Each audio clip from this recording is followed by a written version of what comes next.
Bonjour tout le monde, oui, Nicolas Morlet m'a laissé sortir du bureau pour une fois, donc c'est Stéphane Lemray cette fois-ci qui fait l'essai. Bonjour à tous.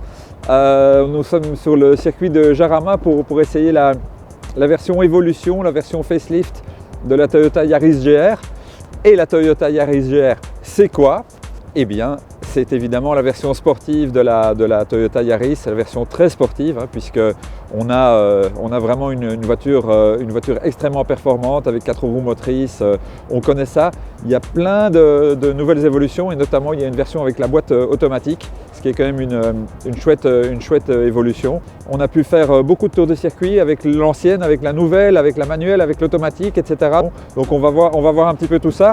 Esthétiquement, difficile de juger les améliorations puisque vous le constatez, les véhicules essayés étaient encore camouflés.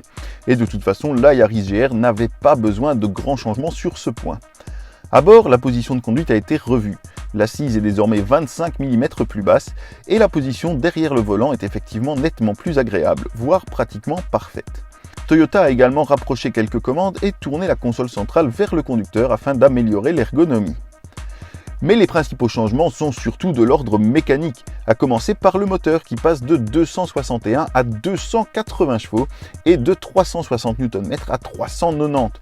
Rien de faramineux, mais c'est toujours ça de prix.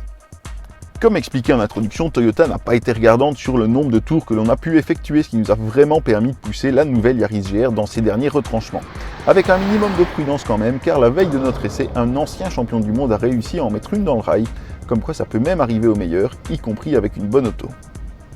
Les ingénieurs ont aussi développé un nouveau software pour les différents modes de conduite permettant aux pilotes de mieux choisir la répartition du couple avant-arrière, puisque rappelons que cette Yaris GR dispose de 4 roues motrices.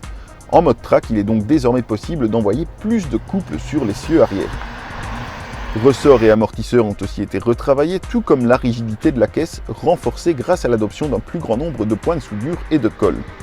Des améliorations que nous avons pu comparer directement à l'ancien modèle que Toyota avait également amené. Ça nous a permis de constater que les sensations de conduite ne s'en trouvaient pas radicalement changées. La nouvelle ne parvient pas à gommer totalement le côté survireur que l'on pouvait déjà ressentir sur la précédente, surtout quand les pneus avant commencent à chauffer au fil des tours. On regrette donc que Toyota n'ait pas profité de cette grosse mise à jour pour proposer un mode drift en envoyant tout le couple sur le train arrière qui permettrait d'avoir une auto plus engagée dans les virages. Mais pour le reste, cette Yaris GR est vraiment impressionnante. Elle freine tard et longtemps, elle émet un bruit sympa, elle offre une position d'attaque parfaite, et la nouvelle ne semble pas moins confortable que l'ancienne, même si l'on attendra les premiers essais sur route ouverte pour se prononcer définitivement sur ce point. Un mot enfin sur la boîte automatique qui constitue la nouveauté la plus importante de cette mise à jour. Elle est juste parfaite, plus douce et plus réactive qu'une double embrayage, tout en étant à peine plus lourde. La miniaturisation aurait permis de réduire le poids à 20 kg à peine selon les ingénieurs pour cette boîte qui est fournie par l'équipementier japonais Aisin. Reste à voir si les acheteurs de ce petit bolide ne préféreront pas conserver la bonne vieille boîte de vitesse manuelle, mais l'avantage au moins c'est que désormais ils auront le choix. La commercialisation de cette Yaris GR 2024 est prévue pour cet été. Les prix n'ont donc pas encore été communiqués, mais espérons qu'ils ne soient pas sujets à une trop forte inflation pour pérenniser le succès de l'ancien modèle qui s'est déjà vendu à plus de 18 000 exemplaires. C'est le double des estimations initiales, c'est bien la preuve qu'il reste encore un marché insoupçonné pour ce type de bombinette.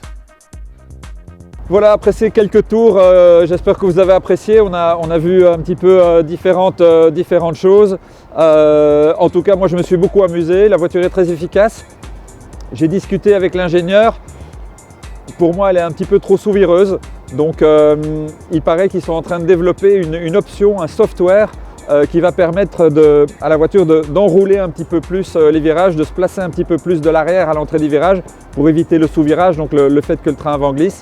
Donc voilà, ils sont conscients du fait que la voiture n'est pas encore tout à fait parfaite et ils vont proposer des évolutions, mais en tout cas c'est une base extraordinaire, on s'est vraiment amusé, j'avais pas envie d'arrêter, mais toutes les bonnes choses ont une fin, donc voilà, j'espère vous retrouver bientôt sur la chaîne YouTube Autotrends.